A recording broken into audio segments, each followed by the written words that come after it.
Thanks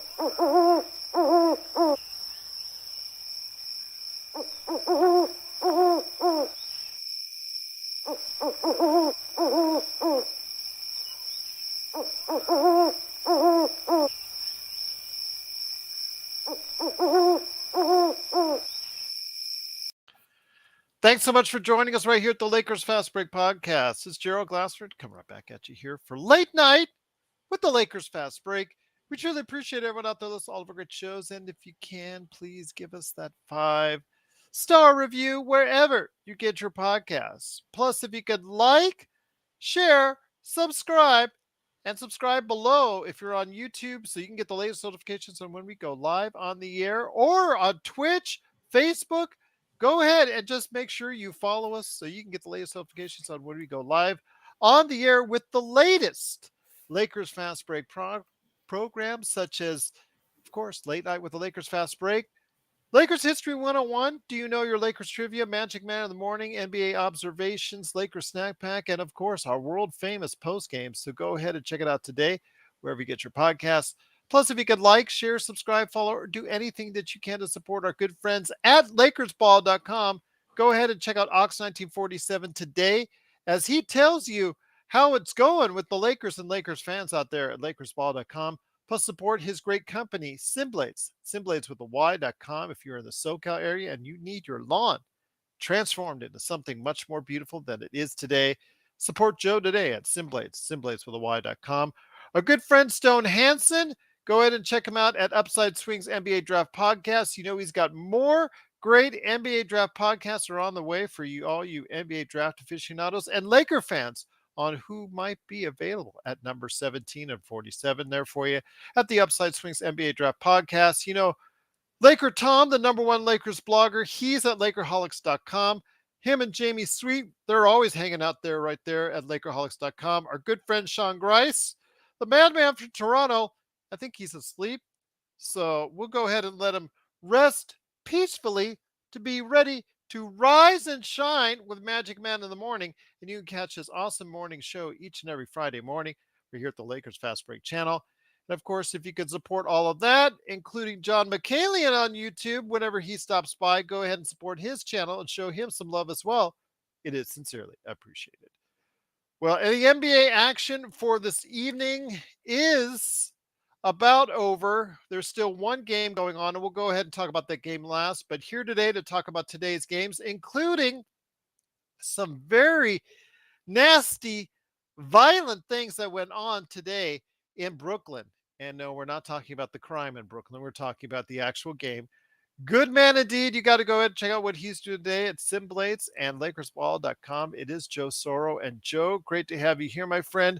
We'll go a little bit more into depths on the Lakers and what they need to do in game 3 here in a bit, but talking about today's NBA game, including the first game on the docket for today was a barely sneaked out win by the Philadelphia 76ers, Joel Embiid, who earlier in the game kicked Nick Claxton in the groin.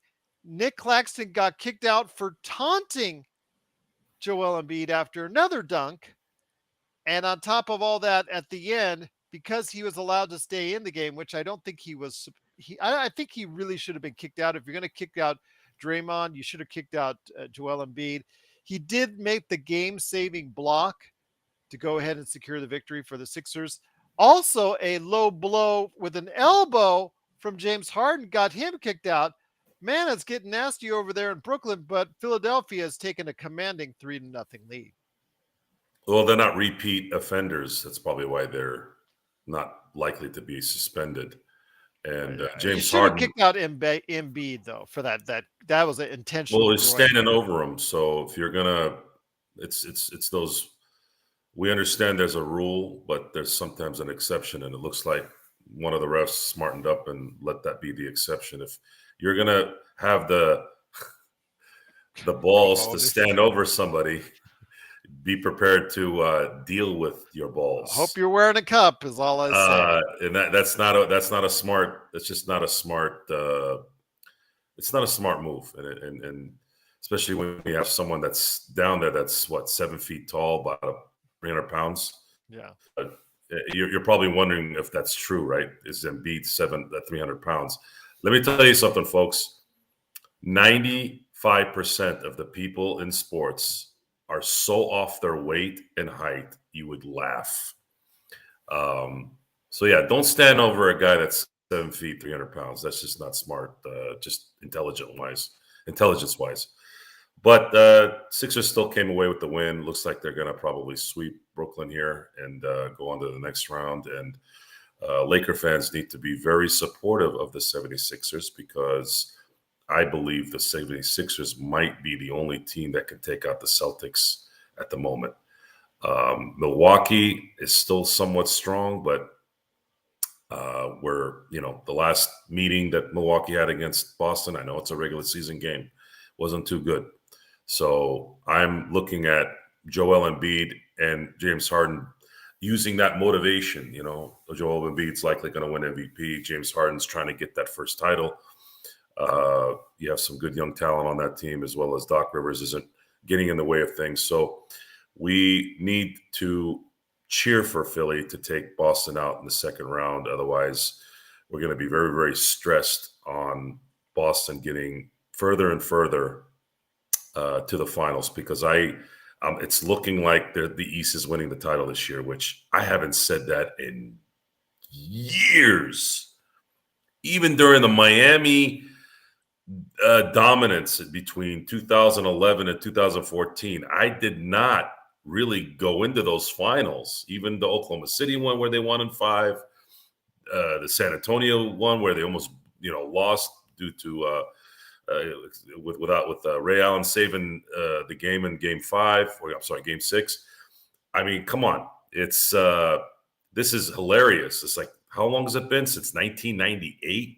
Since 1998, since the Bulls won the championship, I have not looked at going into the end of the season going, this is going to be the East year. So this is the first time and since 1998. And we need Philly to play well and stay healthy and stay available. And you need to take out those green turds in Boston. Once again, the score for tonight's game for the Philadelphia 76ers, they sneak out of Brooklyn in Game 3. Still got one more coming up there in Brooklyn, but you're right, it looks more and more like it's going to be a sweep. This was the game that Brooklyn had to have, and unfortunately didn't get it done. They got a kick in the balls, literally and figuratively, tonight in Brooklyn.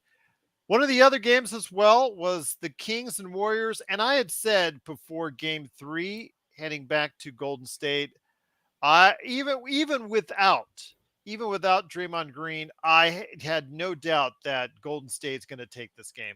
The Golden State's going to take the 2 games at home because even though in the Western Conference, Sacramento has one of the best records on the road in the Western Conference, the Golden State Warriors are just playing good at home, no matter who they throw out there. And their supporting cast helped Curry. Curry went on his own bench, and what he can do as far as himself.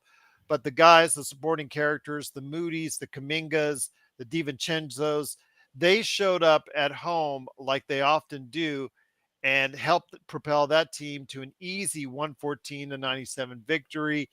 Everybody there in Golden State, in Oakland, in that area at the Chase Center was really happy tonight. I really think that's going to go back to Sacramento all tied up.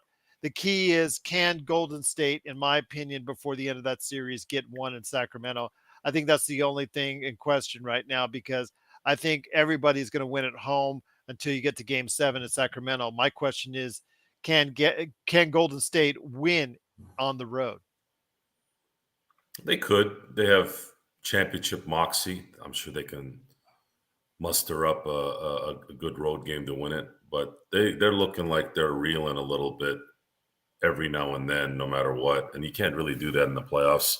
Kind of similar to how the Lakers play, where they'll look like gangbusters like they did tonight, and then they'll kind of come back down to earth for the next game. I think Golden State has a chance to win this series. They can win it, but I don't see them doing much more after that.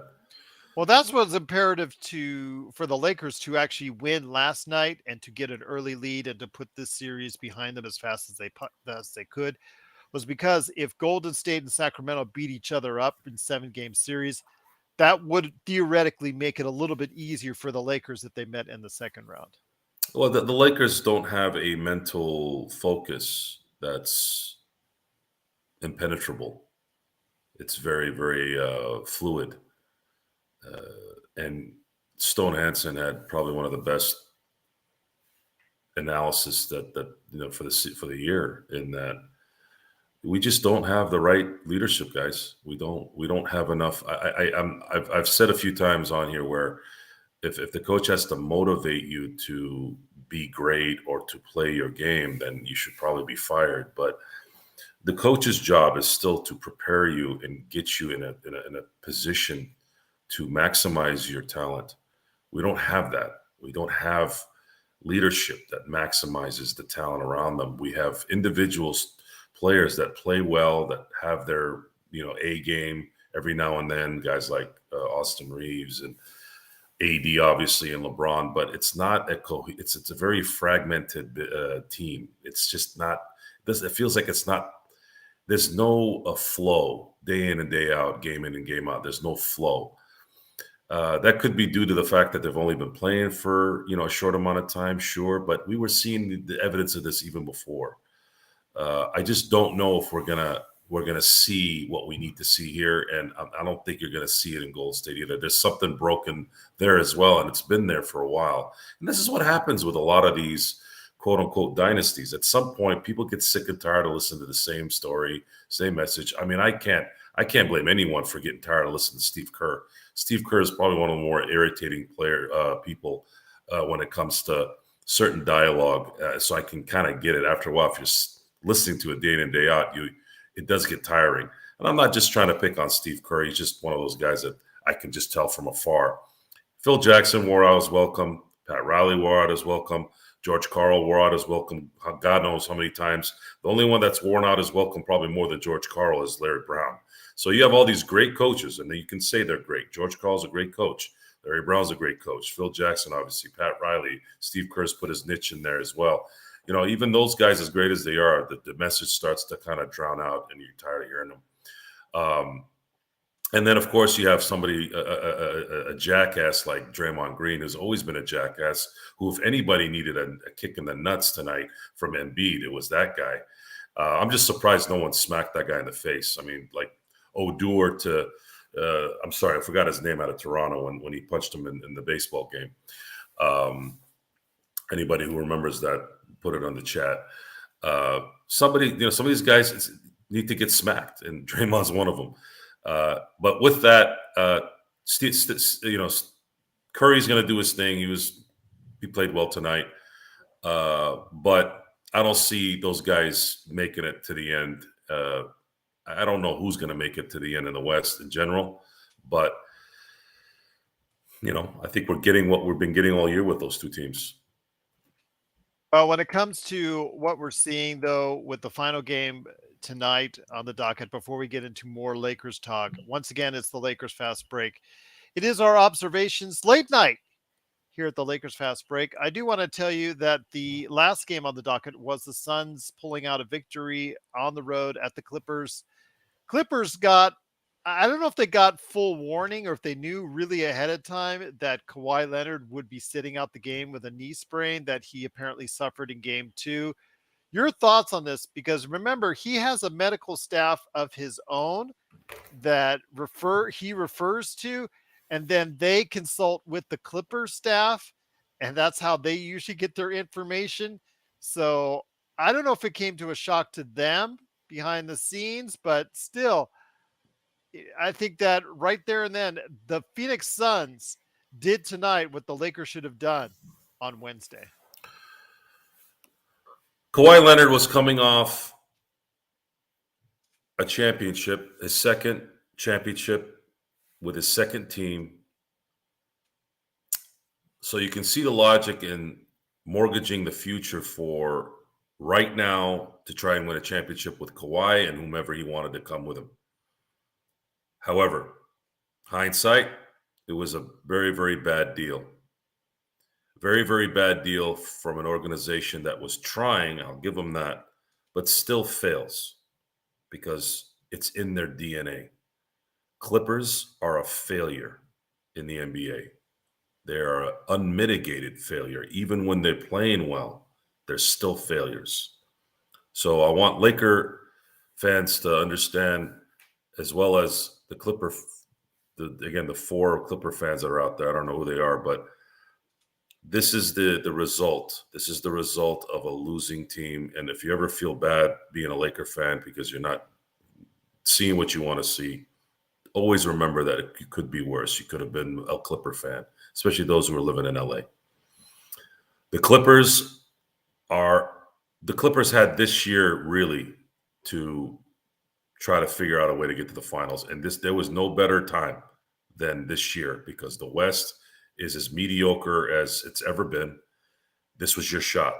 And your shot was shot by your main guy missing time at the most crucial time, which is game 3. Game 3 and game 5s are some of the more important games. Obviously, game 7 is usually the most important, but game 3 and game 5s are the games when you win that usually mean that you're probably going to win the series.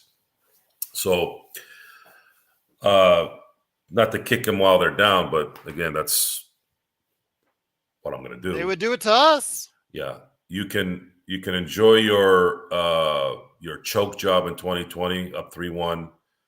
You can enjoy your Russell Westbrook, whatever it is that you did there, thinking you were going to win. Kawhi Leonard, Paul George era will still probably go forward after this, but you will not smell a championship as long as those guys are on the team. The only way you would is if Kawhi Leonard somehow gets some adamantium put in him so that he can heal into a normal basketball player. Otherwise, you're toast.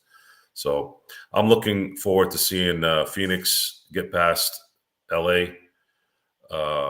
Denver's Well, I going think to get. that pretty much does it. If you're not going to have Kawhi Leonard, and Paul George, Yeah, you're pretty much yeah, toast. yeah. So you're looking at the second round that I'm going to pretty much put it on the table here. Second round is going to be Denver versus Phoenix, and that particular series could go a few different ways. Now, If Murray plays like he did last night, right. So I'm not again.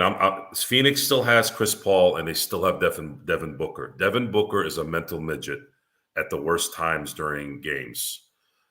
Chris Paul just does not do certain things to win series, and he's done it his entire career. So I'm not going to sit there and say, "Oh well, they got Durant and they're going to beat Denver." No, I'm not saying that. I don't know who's going to win that series at this moment, but we'll know soon enough.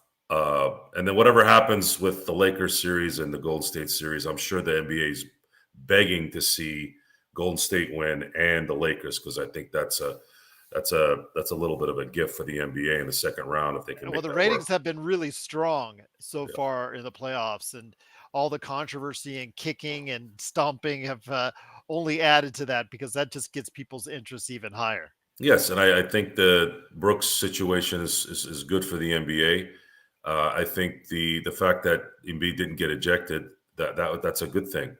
I think Adam Silver needs to look at some of the little things there and allow the players to be a little bit more emotional, a little bit more physical. I'm not saying let them go. Like they were still kicking people out in the 80s when they were throwing haymakers. But if they're doing a little pushing and a little whatever, just call a double tech and let's go. This is playoffs. We enjoy looking at that stuff. We enjoy the dugouts clearing and going to both dugouts clearing and going at it. We like hockey fights. This is the time to do it. It makes sense here. But it's just such a crapshoot at this point. I don't really know where things are going to go because one injury can derail everything, right? Which is what happened today. What happened today is as soon as I heard the alert that Kawhi is not playing, I'm like, Clippers are done. So we'll see what happens, my friend. But it is 2-1 in favor of the Kevin Durant Phoenix Suns. They go ahead and pull ahead away from the Kawhi Leonard and Paul George less Clippers, 129 to 124. The Warriors really pulled away today. And again, I just don't think that any of the home teams will lose until game 7 when it's up in the air. 114-97, the Warriors over the Kings to fall back into a 2-1. They're only down to Sacramento at this point in time. And then the Nets are going to get swept by the Sixers as they lose 102-97. They're down 3-0, and that series looks already over after what we saw tonight. But once again, it's late night with the Lakers Fast Break. We do want to talk about Game 3 on Saturday. It is 7 p.m. on ESPN. So hopefully everybody will join us on playback.tv/Lakers Fast Break. And my friend, I know a lot of people in the chat are talking about what ways we can go ahead and try and get the offense, because the defense I don't think is too much of the issue outside of maybe honing in on the shooters, Bain and trying to get the shooters really honed, a little bit better than what we saw yesterday on that. But outside, like I said, 103. If you're allowing a team to 103 points in the Western Conference, that ain't too shabby. It's the offense that was really pathetic, and that's something we need to get in shape. A lot of people are suggesting that we need to see a little bit more of LW4. The defense has been good enough. Maybe you can get away with it because he might provide the kind of scoring punch that you need, but also the fact that we're going home, these role players should play a little bit better. It's just there was a clinic of one coach completely out coaching the other guy. It was a pretty bad display of coaching uh, because you weren't using your assets. AD was terrible at the beginning of the game, missed a lot of chippies, but you don't stop going to that guy. I keep having to explain this to people during the today off the show, obviously. When you're getting fronted and you're AD, I remember several times when guys would try to front Shaq so they can drop back and double team quicker. It was the dumbest move you can make because as soon as Shaq got that ball, he was dunking the ball. Now, I'm not expecting AD to dunk the ball like Shaq used to, but AD is so athletic, he can get to the hole and get the ball, inside the hole very quickly. This is stuff that you need to. I feel so stupid being an armchair quarterback here and saying this. Seriously, is this something that's that hard to figure out? I mean, I know that Memphis was playing good defense. I get that, but if you're watching how the offense was being run, it doesn't make any sense why you weren't setting up plays for AD deeper in the post when they're fronting him, and why are they keep doing the dribble with LeBron? What does that accomplish? What are you doing? Again, the offense was so Because there's it never lacks been so an much offense. creation. There's never been an offense.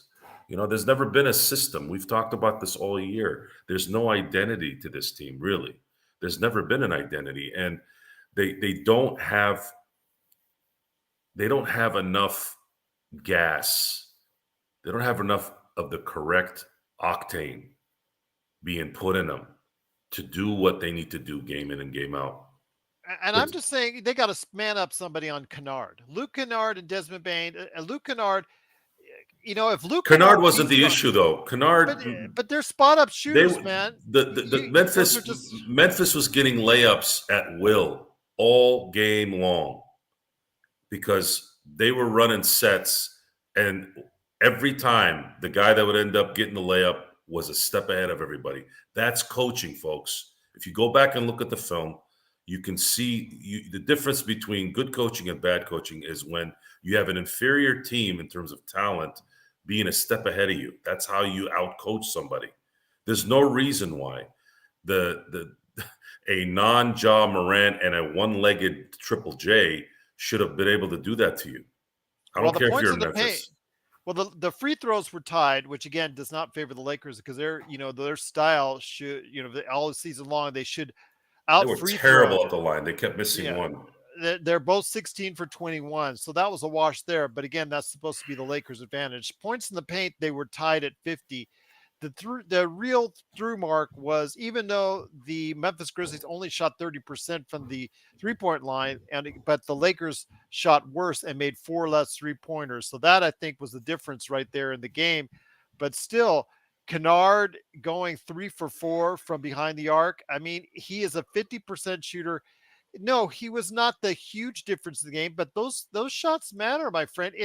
It's really not hard to guard Luke Kennard if you just stay out on him and make sure he doesn't put up any threes. It's hard to stay one-on-one when you have someone getting beat on every, set play. That's that's the issue. The issue is maybe D'Angelo was hovering or shadowing because he was trying to close a lane out. There's a lot of reasons why certain plays develop the way they do. I know I didn't come off to me like D'Angelo was lazy and didn't want to cover it Kennard. Maybe he just didn't know. He didn't know if there was going to be someone there that's going to just roll right past him, because that's what they were doing all game. More than anything is the mental part of this thing too, is they just could not hone in on mentally. Like, I don't know what the hell Darvin Ham says to these guys, but if I'm coaching, okay, and I know that one of the most dominant athletes of your sport is not playing in a game this important, how do you not get your people going? How do you not start the game off with, guys, if you win this game, you are going up 2-0 from the being on the road. I go, this is all but done. You're winning this series. You win this game, you win the series.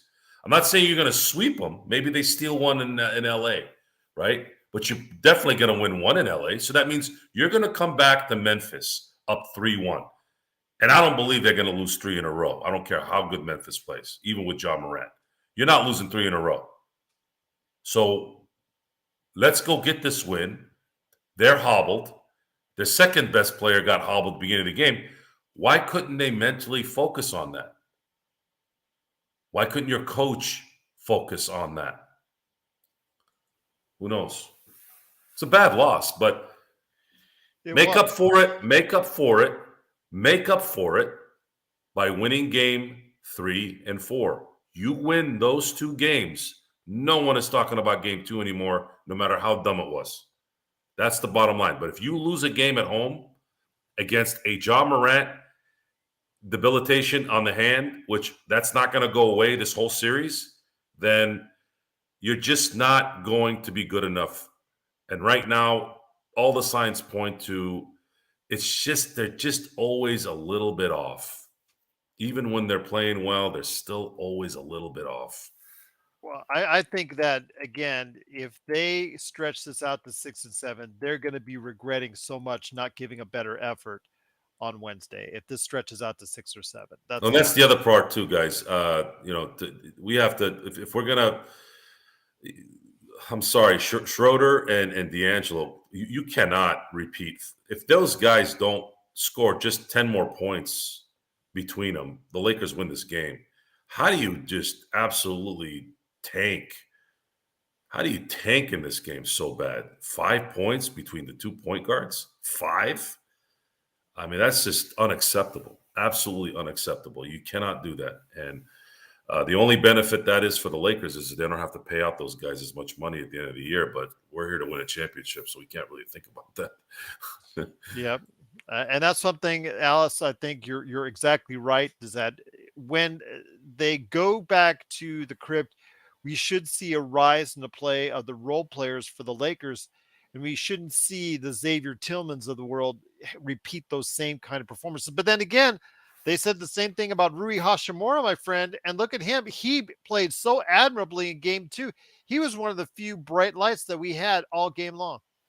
Well, I wasn't expecting him to stink in game 2. No, but I was actually, remember I said specifically, if we get 15 to 17 from him, I'll be ecstatic. And I was ecstatic about his play on Wednesday. Yeah, the problem there is he did his job. Unfortunately, Schroeder and D'Angelo didn't.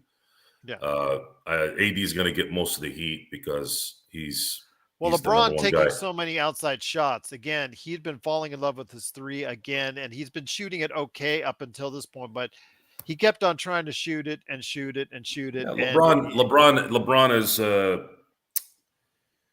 LeBron sometimes doesn't play up to his intelligence and on the court. I see more. It's a lazy. He's got a lazy gene to him sometimes too, and it resonates to the team. He's a passive aggressive type, so he's never going to really inspire you to kind of go to the next level, or he's never going to come to you and go, you know what, I'm going to take care of this myself. I think he's only really done that once, and that was against Boston in 2012. In Game 6. That's the only time I saw him turn into an animal. After that, it's just sheer talent that he's been able to get by with. And talent, yes. Health, yes. But the difference between 4 championships and 7 championships is insatiable appetite to win, to the point where you can control that a little bit more. I can get into the details of that, but I could be here all day. I'm not gonna. I don't want to start bringing in old players and players I watched. At that point, it just becomes that get off my lawn thing. But we want to stick to the topic here. But I don't know. I don't know what we know who AD is. AD is not going to be demonstrative in the sense that he's gonna turn into Shaq, right? He's still extremely talented. He can drop 40 and 20 on you and block 7 shots. And I'm trying not to get on him too much on this game either, because the guy was playing defense like a freaking animal. So at least he was doing that. The problem is, again, the lack of offensive creativity, still an issue with out of timeout plays. This guy has no idea how to drop a freaking play all year. At what point are you going to practice some kind of damn play that works? These are all signs of just bad preparation, bad everything. And hopefully on Saturday we can figure out what identity we need to have the rest of the way. Last thing I want to go ahead and cover before we head on out. Again, we talk about who might be viable off the bench that might help the Lakers. Rui has been, again, a great part of what we're doing. Dennis Schroeder, as Sean said, he has 2 games that are good, 1 game that's bad, and 1 game that's okay. So far in the series, he's taking care of the bad and okay. So hopefully this weekend, coming back home, he'll have 2 good games in games 3 and 4, which leads me to Troy Brown Jr., who a lot of people want sitting down and have his minutes taken out of the rotation and maybe replaced with Lonnie Walker IV. But also another name that has consistently been brought up, not only in the chat here, but I see it all over social media, is Mo Bamba. And the thing is Mo Bamba athletic enough to stay with any of the Memphis big men? Do you see that? I'm not sure if he's athletic enough to go ahead and handle the Memphis front court. I'm not sure. Mo Bamba will never see a significant minute in this game unless somebody gets hurt, or that's it. There is nothing else. Mo Bamba's gone. Mo Bamba's not going to have any. He's Timothy Mozgov in the 2016 playoff run, where he averaged 1.1 point, 1.2 a rebound through the whole playoff run, and then Mitch and Jim decided to give him a $80 million contract or whatever it was. No, Mo Bamba is not. Sorry, Tom. Mo Bamba's gone. The only benefit in getting Mo Bamba during the trade deadline is you got rid of that rat, Patrick Beverley. But still, the Lakers' problems as far as having a backup 5 when AVD goes out of the game, that still is a problem that they have not been able to solve. Wenyan Gabriel's not the answer. Neither has been Mo Bamba. Rui, LeBron hybrid seems to have been the answer so far as trying to lock down those minutes. They haven't done bad, but they haven't done great. Their help defense aside, chase down blocks aside, they're still not being able to go ahead and protect the rim enough, I think, to get you on by. Your thoughts on what the Lakers need to do when AD sits down? Because he's got to at least give it like 8 to 10 minutes a game as far as the blow. Get a 12, 13-point lead right before AD sits. That would help. Then at that point, you can weather him being out and then insert him when we're only up 7 or 8, and that's fine. there's just not enough depth there, and we're not going to really be able to do anything right now until the offseason for that. But there isn't really. This is the rotation. This is what the best possible setup they can do in terms of talent. And I don't see bringing Lonnie Walker in that's going to change anything. I don't see Mo Bamba or Winian Gabriel. The rotations tighten up obviously in the playoffs. And right now, I think if there's anything that's I'm 100% with is the guys that are playing should be playing, and that's it. There is no one else. It's about desire at this point. I really don't think it's about the talent anymore or rotations. It's about desire. Can you, if Darvin Ham is not going to coach you consistently game in and game out with some kind of system or some kind of identity, then you have to take it upon yourself as a talented team. And they are talented and they are young, a lot of them except for LeBron. You need to start growing up here and just doing this every game. Otherwise, stop wasting our time and just lose the freaking game, lose the series so that we can go on with our lives. Because this Jekyll and Hyde thing is getting really, really tiring. I only don't rant or go crazy because it's draining to an audience and it's draining for me in a lot of ways. Can't just keep ranting. After a while, someone who's always yelling people are going to tune you out. But the reality is this team sucks most of the time. Even when they play well, they suck. So that's it. You won't get the rant today from Joe. Sorry to disappoint anybody, but it's great to have him here nonetheless. It is Joe Soro, aka Ox1947 from LakersBall.com, and of course, everything he does for his own company, Simblades. If you're in the Southern California area, please go ahead and support him today. Simblades with the Y.com. Alice, PMC, great crowd. Eduardo, Adam, great here late night. Cannot thank everyone enough for being a part of what we're doing today. Intel Wild, Vern, you guys have been and gals have been great on the chat today. No better Lakers chat that's out there than Lakers Fast Break. And the last thing I want to mention to you, Joe, was something I said to you in our seemingly daily mail chain that we always seem to do on the email. And that is something that was sent to me and Zangerstein and a few other Laker notables that are out there from Bros Welcome, who I know is a viewer and has commented in our chat before. And I thank him for doing so. And the thing that he sent me was a video that I guess he made in regarding some comments that were made by Mike Trudell on the Lakers Film Room podcast, a very popular podcast like ours. It covers the Lakers, not quite as good because those guys are contracted by the Lakers and you really can't say exactly everything you want to say, but still a decent podcast I listen to occasionally nonetheless. But I guess it was said by Mike Trudell, your favorite, that he was saying that something about, I guess the Lakers were not going to be able to match the same kind of energy in both game 1 and game 2. I mean, you're talking about a young, energetic team pumped up in the playoffs.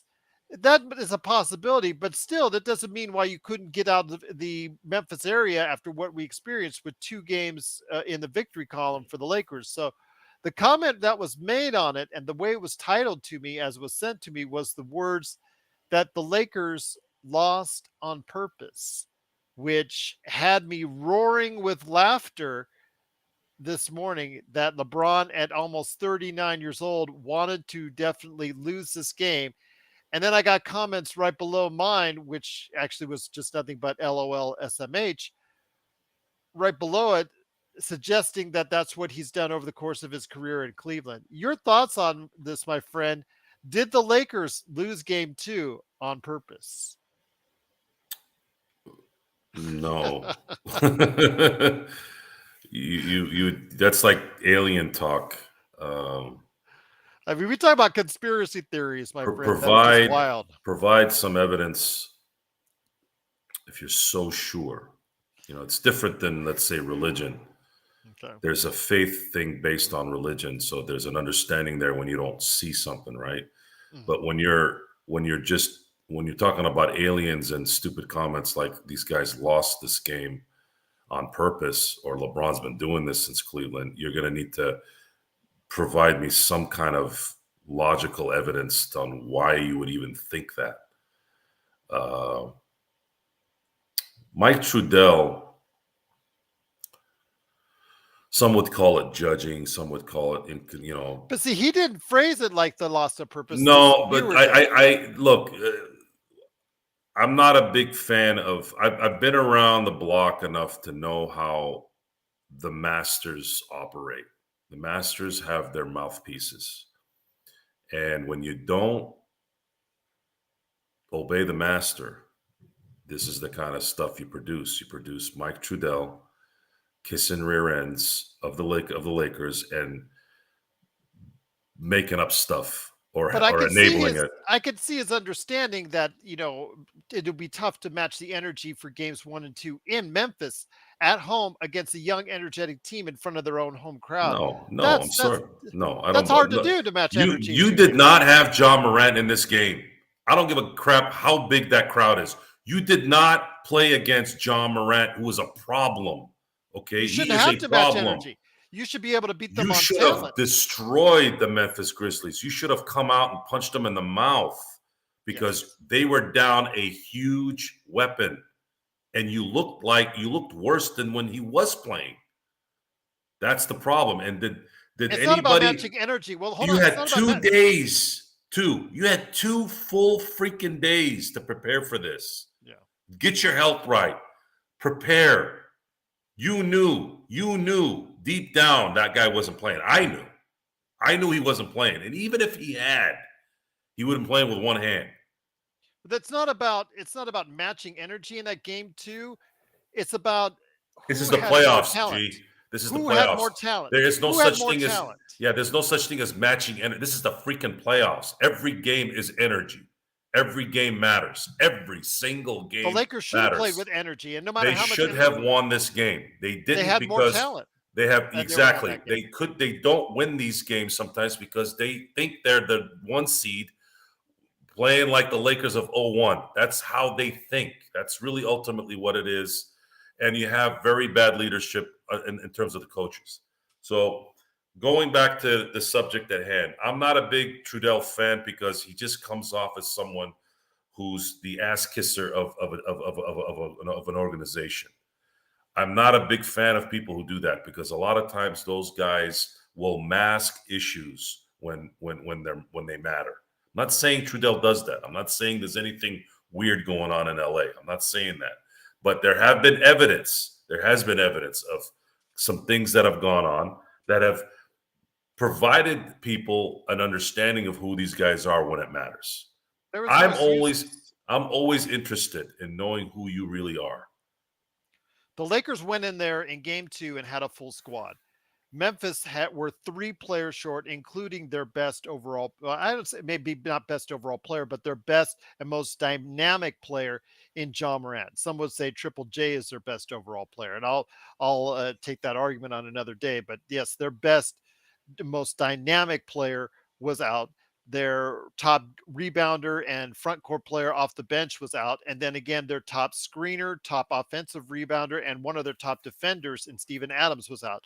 There's no excuse why the Lakers lost on game 2. They just don't have, any excuses that they can rely upon for that fact. It was just a simple thing of that we went in there unprepared and we went in there and lost. And just it's this that they wanted it more than we did. They played hard. The Lakers didn't match that level of intensity. You're right, but still, there should have been enough talent on the Lakers side to get that job done. It's like Groundhog's Day. Yeah. Well, let's hope that changes for game 3. An energetic crowd can inspire the Lakers to go ahead and win game 3. Alice, I can tell you that I'm going to keep an eye on what's going on with the status of John Morant for game 3 up until game time. So I will actually post constant updates as reported on by the Lakers reporters and also ESPN reporters leading up to the game Saturday night on Jaw's status. So go ahead and follow me at Lakers Fast Break on Twitter. We'll try to provide you updates here as well. Magic Man in the morning will obviously be here tomorrow morning, letting you know what's going on. Then Saturday, who knows? We might even do a snack pack on then. We'll see, but it all depends on time. But Joe, great to have you here as always, providing awesome insight. Again, Magic Man is probably dreaming some Magic Man dreams right now, waiting to go ahead and prepare for Magic Man in the morning. Any last thoughts before we head on out?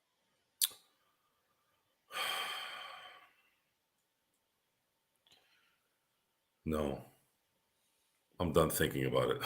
Okay.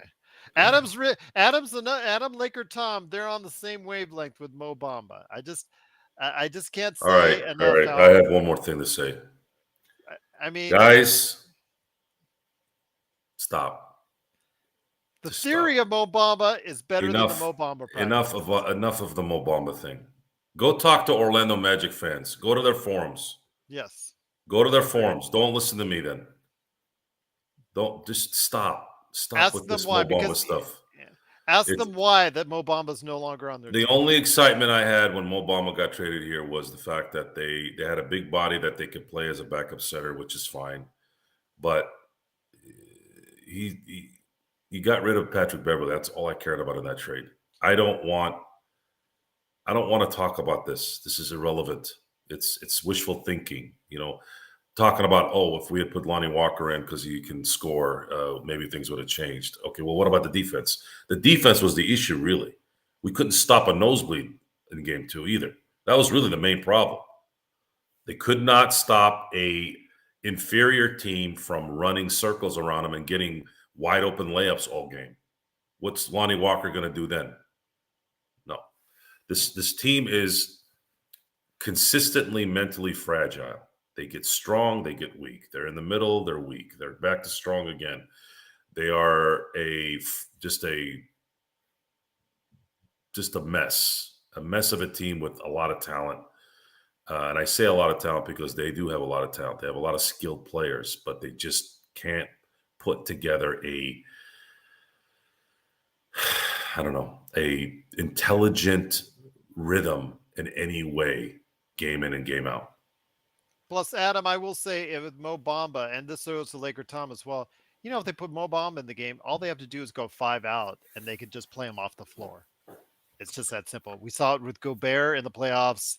They would do that exact same thing to Mo Bamba. They would just run right around him because they put him out he'd have to guard out on the perimeter. Triple J can go out to the perimeter and just have him out there today all day to hang him dry.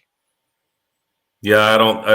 The NBA is so drastically different than what it used to be. The Rudy Gobert is a three-time Defensive Player of the Year winner and looked like he had never played defense in the playoffs most of the time because you're not equipped to adapt to what really works when it matters. I Out because to dry, I should say. Out well, to dry. and here's another little reality bug for you. Again, I'm not comparing Rudy Gobert to Shaquille O'Neal, but if you guys watched the 2002 series against Sacramento, that particular Sacramento team was very similar to what this era's basketball play is. And look how hard it was to beat them. So even someone like Shaquille O'Neal would struggle in the playoffs. And he did a few times when he was playing against like the Portlands, especially on the road. Shaq had a very bad habit of getting into foul trouble on the road because the refs were jackasses and they were influenced by the crowd. So any rough play by Shaq on the road always seemed to be 2 fouls within the first 5 to 6 minutes.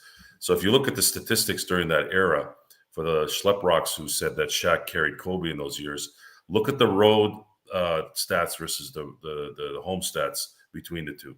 Basically, they mirror each other. It's just that Kobe took over on the road, and Shaq obviously owned it at home.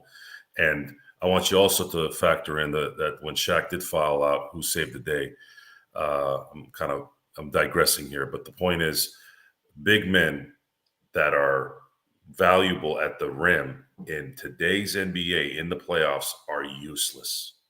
They have to be able to guard the perimeter and guard the basket. And Shaq used to always struggle, even in his prime, in a pick and roll. If you don't believe me, watch the 1997 and 1998 series against the Utah Jazz. Yes, folks, for those of you who are commenting on all our videos who think we don't know what we're talking about, get a clue. We know exactly what we talk about, and we have good memories. You know why? Because I watched all that crap over and over again. And We it's know stuck what's in going that on. head. Yes, it doesn't go away. Losing does not go away. I hate losing more than I love winning. Hate it. Losing is for losers. And when you play like a loser and you lose, it's even worse. So that's my end. That's my mini rant for the night to end the show. Fair enough. But you didn't put your full, je ne sais quoi behind it. No, it's 11 o'clock at night. I'll repeat this as much as I can. You have no idea. As good as my life looks on TV here, it's actually better. So I don't want to be angry. I don't stress in my life. I don't have stresses. Like the Hulk. It's like David Banner. That's it. I live a very good life. And when I rant, it's like a firecracker. No, it's a firecracker. And the anger it could be constituted as anger. I don't really feel like it's anger. Anger, loudness and rants is not anger to me. It's just basically the volume goes up just because that's kind of what's going on. You get excited and that's it. That's all it is. I don't get off the air and go sulk in my couch. I get off the air, go watch a movie and pass out like I do every night. Alice says she couldn't sleep during the playoffs. I will say you right now, Alice, I was so nervous on game 2 and leading up to game 1. I had to just cook. I just was cooking halftime because I was so mad at the Lakers. I was just, I've got to get out. I got to go ahead, take a walk, cook some food for the kids. There you go. Yeah. Cause it was just nerve rattling for me as well. So I will say though, that the nerve rattling continues into game 3. I think the Lakers will do better coming home to the crypt. I think you'll see a much more spirited team on both sides of the ball. Hopefully Darvin Ham will have corrected and made some things a little bit better. We'll see what Ja Morant's status is going forward. I think that, again, I'm under the assumption every game that he's going to play regardless, but I will give updates on Lakers Fast Break on Twitter just to let you know. But don't forget Magic Man in the morning, tomorrow morning. Looking forward to hearing what he has to say. Then, of course, our playback.tv/Lakers Fast Break, definitely on Saturday night. We might do something on Saturday beforehand. We'll see, but definitely going to be here for playback.tv/Lakers Fast Break on Sunday night, 7 p.m. Pacific. And then after that, the best Lakers post game and also as well the best Lakers chat room that's out there can be found here at the Lakers Fast Break. And we truly cannot thank you enough for your support. Any last thoughts, my friend, late night before we head on out? No? All right. Well, for Joe Soro, aka Ox 1947, it's Gerald Glassford. He says peace out. I say peace out as well. Wishing everyone all the best. A good evening right here with Late Night. Late Night right here at the Lakers Fast Break Podcast.